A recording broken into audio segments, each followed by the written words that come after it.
જોઈએ અગત્યના સમાચાર। વડોદરા નગરી સાથે ભુવા નગરી તરીકે ધીમે ધીમે ઓળખ ઊભી થઈ રહી છે, ત્યારે સુસેન 4 રસ્તા પાસે આજે રવિવારે મોડી સાંજે વધુ એક વિશાળ ભૂવો પડ્યો।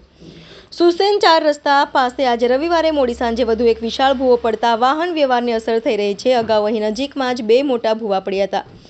આ સિવાય ખોડિયાર નગર પાસે પડેલા ભૂવાનું નજીકના દિવસોમાં 2 વખત સમારકામ કરાયા બાદ આજે તે જ સ્થળે ત્રીજી વાર ભૂવો પડતા ભ્રષ્ટાચારના આક્ષેપ થઈ રહ્યા છે। મકરપુરા ડીમાર્ટ પાસેથી પસાર થતી ડ્રેનેજ લાઇન પર થોડા દિવસો પહેલા 2 ભૂવા પડ્યા હતા। હવે આ ડ્રેનેજ લાઇન સુસેન 4 રસ્તા પાસેથી પણ પસાર થઈ રહી છે, જેમાં રવિવારે વિશાળ ભૂવો પડ્યો હતો। આમ આખી ડ્રેનેજ લાઇન ધીરે ધીરે ભૂવામાં રૂપાંતરિત થઈ રહી છે, જેની પાછળ કોર્પોરેશનના ઇજારદારોની વેઠ ઉતાર કામગીરી કારણભૂત હોવાનું કહેવાય છે। ચોંકાવનારી વાત એ છે કે ખોડિયારનગર પાસે 1 મહિનાની અંદર એક જ સ્થળે 3 વખત ભૂવાનું નિર્માણ થયું છે।